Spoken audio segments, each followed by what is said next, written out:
Film Hollywood yang berjudul Hell of a Night, yang artinya malam yang buruk. Film ini dirilis pada tahun 2019 dan disutradarai oleh Brian Child. Menceritakan tentang seorang mahasiswi yang bernama Blake yang membeli rumah baru di pinggiran kota Amerika. Sayangnya, rumah yang baru dibeli ternyata membawa malapetaka buat si Blake.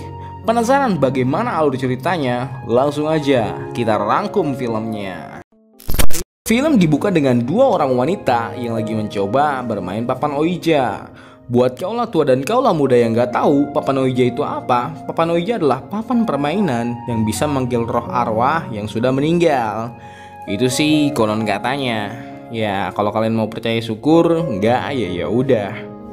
Awalnya si teman wanita menolak untuk memainkan papan Ouija, tapi karena si wanita memaksa, akhirnya temannya mau memainkan papan Ouija tersebut. Saat percobaan pertama, tidak terjadi apa-apa, dan teman si wanita pun meminta untuk mengakhiri permainannya. Tapi si wanita masih penasaran. Dia meminta temannya untuk sekali lagi memainkan papan Ouija. Saat permainan kedua, tanpa diduga, papan itu pun bergerak sendiri. Si wanita pun mulai mengajukan pertanyaan ke papan Ouija. Dia bertanya, "Apakah kamu hantu?" Papan Ouija pun mulai menjawab dan bergerak ke kalimat tidak. Teman si wanita pun juga bertanya ke papan Ouija tersebut. Dia bertanya, "Kamu siapa?" Papannya pun mulai bergerak ke huruf demi huruf yang memunculkan nama seseorang, yaitu Raymond. Si wanita pun penasaran dan bertanya lagi, "Hey Raymond, apa maumu?" Papan Ouija pun mulai bergerak dan mengarah ke si wanita tersebut. Mereka berdua pun diam tanpa kata seperti lagu The Massive. Keanehan pun mulai terjadi, dari gelas yang tiba-tiba jatuh, lampu yang mati hidup sendiri, petir menyambar ke sana ke sini, sampai ke Giring Niji yang mencalonkan diri jadi presiden. Lah, kok jadi bahas politik sih? Lanjut ke cerita filmnya. Si teman wanita pun mendengar suara di belakangnya. Dia pun bertanya, "Apakah kamu mendengarnya?" Si wanita pun menjawab, "Aku tidak mendengar apa-apa." Pas si teman wanita melihat ke arah belakang si wanita, dia melihat ada sosok pria berbaju putih yang sangat amat menyeramkan. Si teman wanita pun berdiri menjauhi si wanita tersebut. Karena si teman wanita kaget dan ketakutan, dia pun menjauhi si wanita tersebut. Si wanita pun heran dengan temannya. Dia mulai menyalakan lampu dan bertanya ke temannya, "Kamu kenapa?" Temannya menjawab sambil ketakutan, "Itu di belakang kamu ada setan." Si wanita pun menoleh ke belakang dan tidak melihat apa-apa. Pas si wanita menoleh ke arah temannya, tiba-tiba si wanita pun ditarik oleh sosok mengerikan. Teman si wanita pun ketakutan. Dia mencoba membuka pintu, tapi sayangnya pintunya terkunci. Akhirnya mereka berdua pun hilang entah kemana. Dan disinilah cikal bakal rumah yang membawa petaka.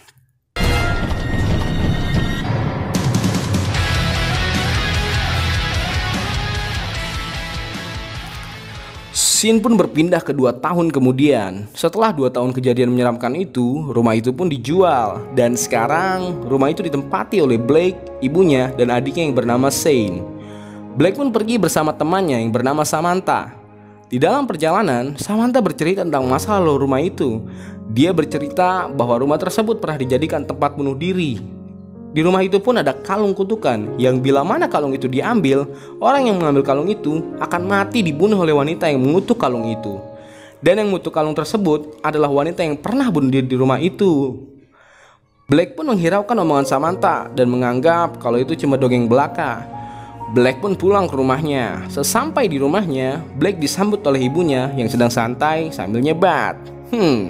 Ibu yang sangat amat indie. Blake pun menghiraukan ibunya yang sangat amat indie itu. Dia pun langsung bergegas ke atas. Scene berpindah ke Shane yang lagi galau dan kangen sama almarhum ayahnya. Blake pun menghampiri Shane dan menghiburnya. Blake bilang ke Shane kalau dia mau pindah ke rumah dekat hutan. Keesokan paginya, Blake pun pergi dan pindah ke rumah dekat hutan itu. Setelah selesai merapikan dan membereskan rumahnya, Blake tanpa sengaja menemukan papan Ouija yang dimainkan oleh 2 wanita yang di awal film tadi. Lalu Blake pun penasaran dan membersihkan papan Ouija itu. Pas lagi membersihkan papan Ouija, tiba-tiba telepon pun berdering. Untung aja belum diutak-atik tuh papan. Coba kalau udah diutak-atik, tamat dan ini film. Scene berganti ke Shane yang lagi teleponan sama si Blake. Tiba-tiba dia mendengar ada suara di atas loteng. Karena penasaran, akhirnya dia pun ngecek ke atas loteng. Tanpa disengaja, dia melihat ada sebuah kotak. Karena penasaran, dia buka kotak itu. Setelah membongkar semua isi kotak, dia menemukan sebuah pistol dan kalung yang ternyata pistol itu adalah saksi kejadian bunuh diri di masa lalu. Karena tidak tahu, Shane pun mengambil kalung kutukan itu. Dan disitulah awal malapetaka buat Blake dan Shane.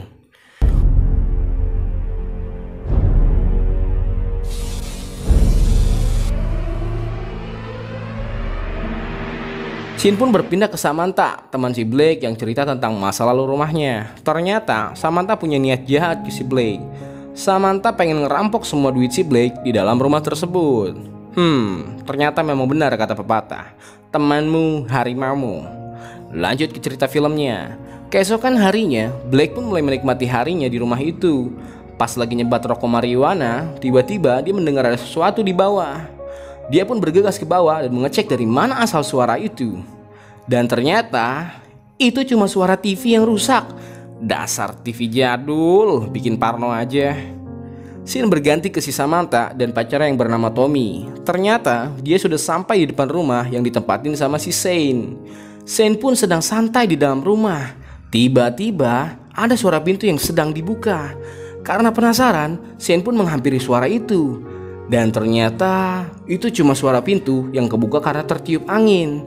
Shane pun langsung menutup dan mengunci pintu itu rapat-rapat. Pas dia mau balik lagi ke ruangan yang tadi, pintu pun tiba-tiba terbuka lagi. Shane dengan wajah ketakutannya langsung jalan mundur. Ketika dia lagi jalan mundur sambil ketakutan, dia merasa ada orang di belakangnya. Dia pun menengok ke belakang dan tidak ada apa-apa. Pas dia mau menoleh ke depan, tiba-tiba pintu pun terbanting dan Shane melihat ada sosok wanita yang lagi bunuh diri menggunakan pistol yang tadi ia temukan. Shane pun langsung lari ke kamar dan ngumpet di balik selimut. Setelah merasa sedikit aman, Shane pun melihat keadaan dari bawah kasur. Pas lagi melihat ke bawah kasur, dia pun melihat ada kaki. Shane pun langsung lari terbirit-birit keluar rumah dan membawa mobilnya.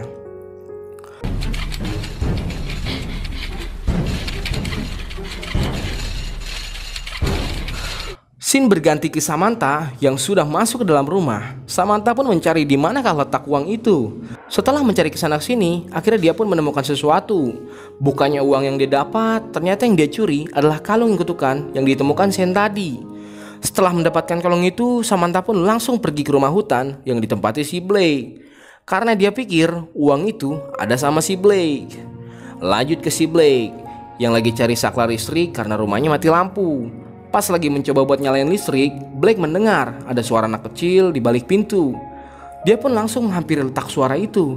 Pas mau dia membuka pintu, ternyata pintunya terkunci. Dia pun melihat ada lubang di pintu. Pas dia lagi mengintip ke lubang itu, tiba-tiba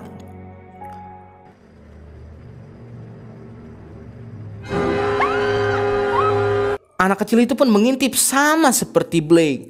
Blake pun kaget. Karena si Blake wanita memberani, akhirnya dia mendobrak pintu itu.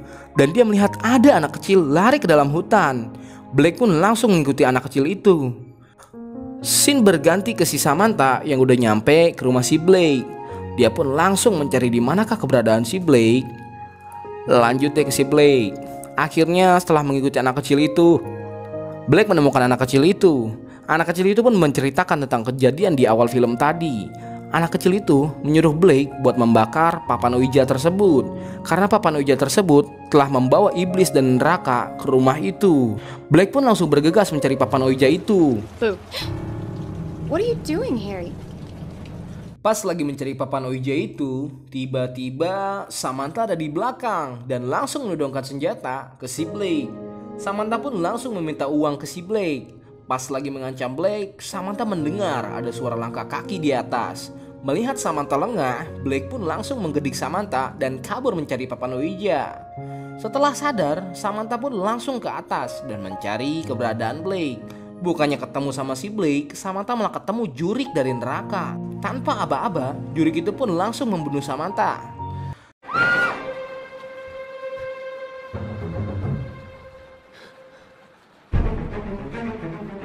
Lanjut ke si Blake. Blake pun kembali ke rumahnya dan mencari papan Ouija. Bukannya ketemu sama papan Ouija, Blake malah ketemu sama wadon jadi-jadian. Blake pun langsung dicekik sama wadon itu.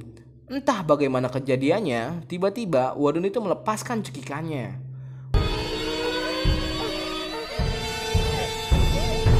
Blake pun langsung kabur ke mobilnya.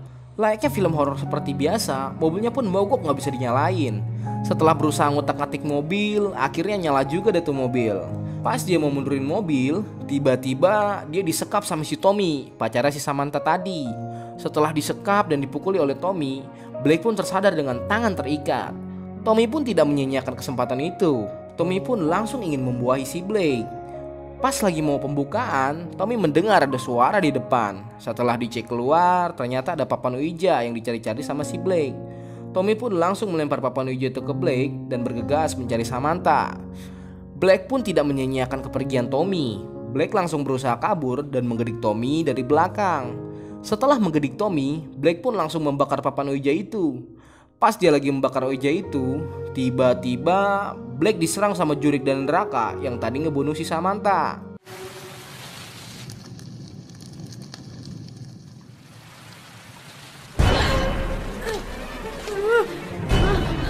Perkelahian sengit pun tidak terelakkan. Setelah bonyok sana sini, akhirnya perkelahian dimenangkan oleh Blake. Blake pun langsung pergi dari rumah itu. Scene berganti ke si Shane yang udah sampai di rumah si Blake. Pas lagi nyari si Blake, Shane pun melihat ada ruangan yang sudah dipantek. Pas dia mau masuk, filmnya habis.